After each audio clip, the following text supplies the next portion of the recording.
Bom dia a todos, bom dia a todas, espero que todos estejam bem. Vamos então iniciar, pessoal, conforme eu havia passado para vocês, via sistema da instituição, a gravação de alguns vídeos para que eu possa discutir, apresentar para vocês esses conteúdos que temos efetivamente que trabalhar, que discutir. E esse material, inclusive, você já tem à sua disposição, não é? Eu já enviei para vocês. E hoje vamos trabalhar o módulo 5, que é o módulo em que nós vamos tratar da relação entre legitimidade e direito, trazendo um terceiro elemento muito importante para compreender essa relação, que é exatamente o poder público, o poder governamental, não é? Então, eu vou passar aqui os slides e vou comentando o seu conteúdo. Lembrando que quaisquer dúvidas, vocês podem entrar em contato via e-mail, né, que eu vou procurar saná-las da forma mais pronta e da melhor forma possível. Está bem? Então vamos lá, pessoal.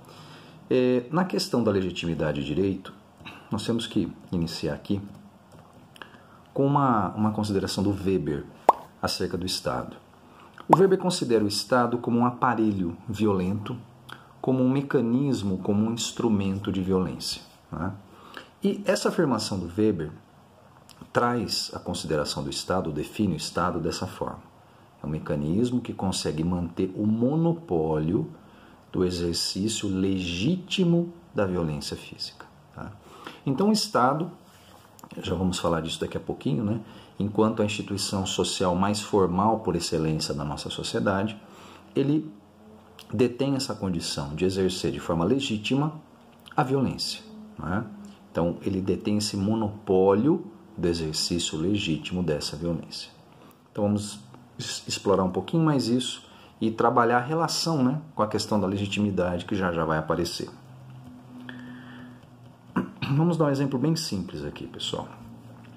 Poderia ser qualquer determinação, mas vamos de acordo com o exemplo que se encontra aí no material de vocês. O Estado ele exige o pagamento de impostos, tendo por base o quê? Uma legislação tributária. Então, existe uma norma e nós, enquanto cidadãos, temos que cumprir essa norma, não é? Se nós não cumprimos essa norma, ou se nós, no caso do exemplo, não pagarmos os impostos, o que vai acontecer?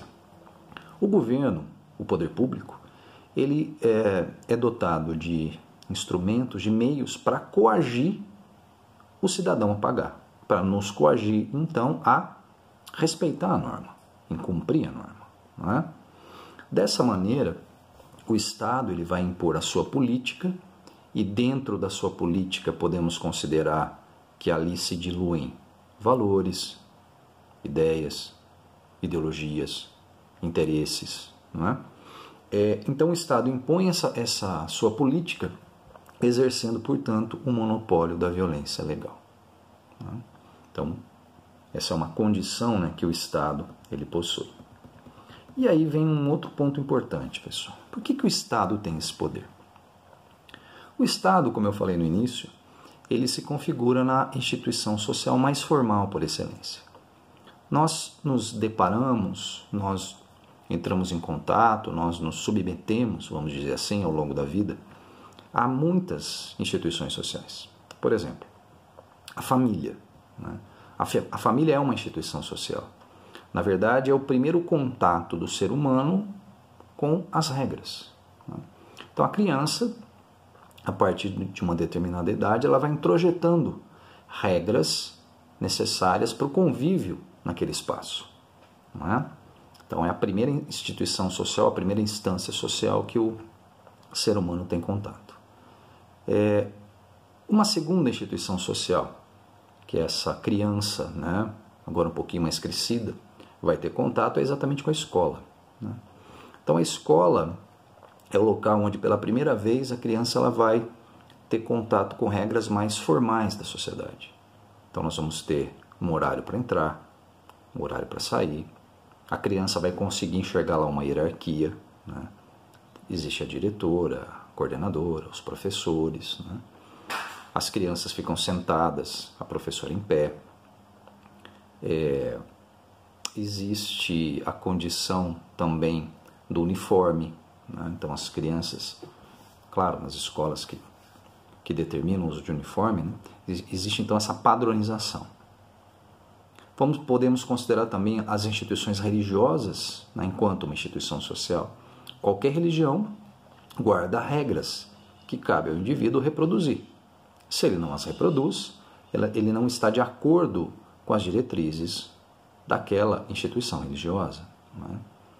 A empresa também é uma instituição social. Existe claramente ali uma hierarquia, uma burocracia, uma série de regras que, se o indivíduo não cumprir, isso vai acarretar consequências negativas a ele, né?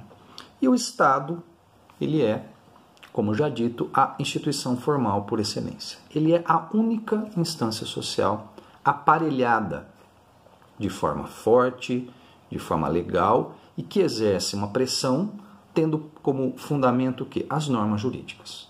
Normas jurídicas, normas exclusivamente formais, né? Então, o Estado, dentre as instituições sociais, é a instância social, a instituição social que possui essa condição. Exatamente por isso, pessoal, o Estado ele pode exercer uma violência legal, como falado no início, né? E ele pode aplicar o direito independentemente da vontade dos cidadãos. Se naquele exemplo o indivíduo não quiser pagar o imposto, é problema dele, mas ele vai estar sujeito a uma sanção, né? Ele aplica o direito independentemente do interesse, da vontade desse ser social, desse cidadão, né? Então o Estado ele detém exatamente o que? O monopólio da violência legal. Então, repito, o Estado é a única organização social que detém essa concessão, esse privilégio, essa condição, tá? Então ele exerce uma violência legal. Mas aí entra o contudo, não é? O Estado tem todo esse poder estruturado dessa forma, né? Aplica o direito independentemente da vontade dos cidadãos, mas aí vem essa questão. O Estado, por sua vez, ele é fundamentado exatamente no quê? No consentimento por parte da população, né? Então, existe, claro, considerando aí uma situação de democracia, né? Existe um consenso, uma aceitação da sociedade para que o Estado haja dessa forma. Então, esse consenso, essa aceitação, eles são essenciais para a legitimidade do Estado, né? Então, consenso, aceitação se constituem aí um elemento fundamental para a legitimidade desse Estado. Então, a legitimidade, pessoal, se origina exatamente a partir do quê? A partir de uma percepção manifestada pela sociedade de que determinada conduta daquele Estado, daquele poder, é justa, é correta, é adequada. Então, essa legitimidade passa pela percepção por parte da sociedade que a conduta do Estado está adequada, né? Exatamente por isso, turma, a legitimidade ela implica em quem? Reconhecimento. Então, a sociedade reconhece que aquele poder está agindo de maneira adequada. Está agindo de acordo com as regras que ele mesmo prega, que ele mesmo exige o cumprimento, né? Então, legitimidade implica em reconhecimento. Muito bem. Então, aqui nós podemos dar uma definição bem simples de legitimidade. Então, a legitimidade se define dessa forma.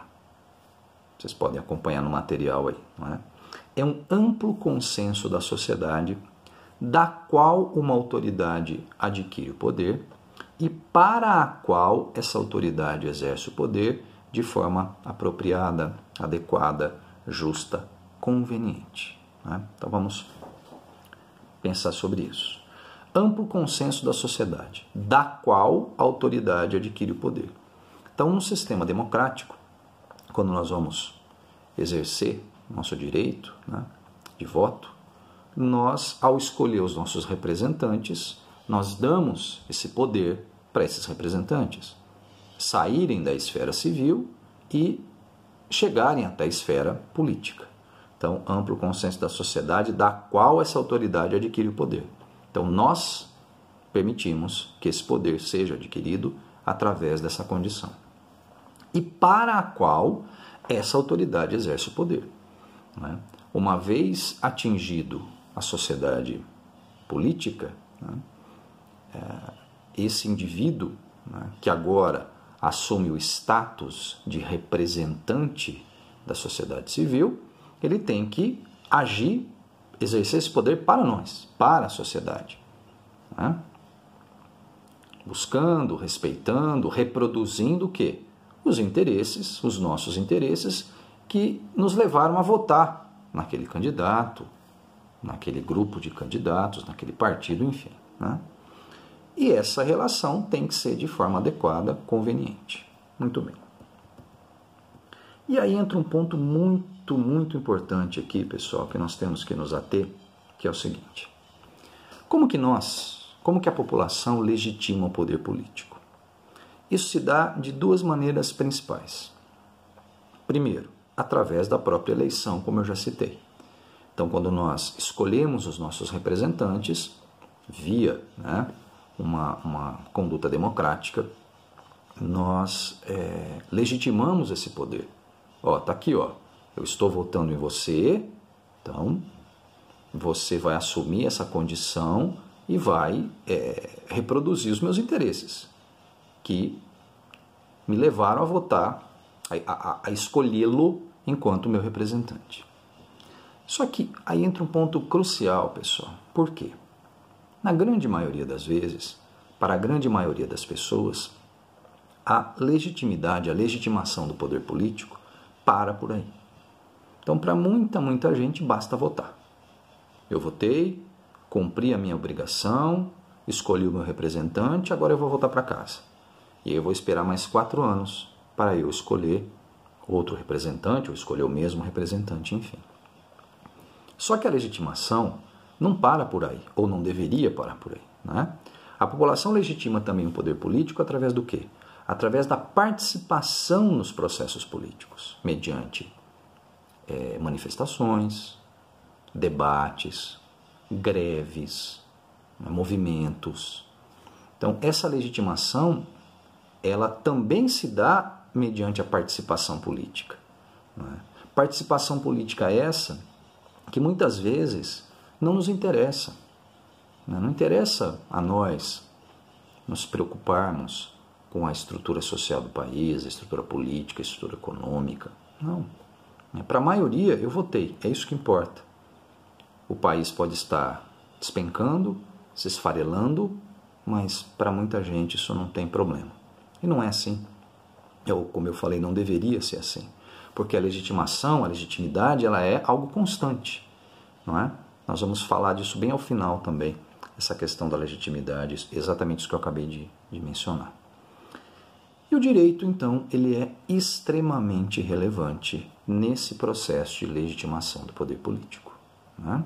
Então, no iniciozinho eu falei que nós iríamos discutir a relação entre legitimidade e direito, tendo como um terceiro elemento aí o poder político. Né? Então, o direito ele é extremamente relevante na legitimação desse poder político. Exatamente por quê, pessoal? O direito oferece ao poder o que se denomina de mais-valia política, que, fazendo um parênteses, nada tem a ver com a mais-valia, conceito criado, desenvolvido pelo Marx. É outra concepção de mais-valia aqui. Ou seja, mediante o direito, existe então uma legitimação do poder de um governo. De que forma que isso ocorre? Então, como que se materializa então essa mais-valia política? Em primeiro lugar, a existência de um sistema jurídico, a configuração, né, e a reprodução de um sistema jurídico, se relaciona diretamente à ideia do quê? Do justo. Né? Então, se existe o respeito em relação às leis, se acredita que a justiça vai prevalecer. Então, o Estado aplica as regras estabelecidas previamente e não de forma aleatória, arbitrária. Né? Então, essa sensação, a percepção, né, que a justiça vai prevalecer, é um ponto essencial para a legitimidade se materializar. Em segundo lugar, a relação do direito com a legitimidade é exatamente essa aqui. A existência do direito. Então, o cidadão sabe que existe o direito. E o respeito em relação ao direito, por parte do poder político, né, oferece exatamente o quê? Uma sensação de segurança para o cidadão. Né? Porque ele sabe que o que era regra ontem é regra hoje. O que é regra hoje vai ser regra amanhã. Então, ele vai estruturar, vai fundamentar, vai organizar a sua vida de acordo com isso. Então, essa segurança chega até o cidadão. Né? Então, essa legitimidade do poder político passa por esses dois pontos principais.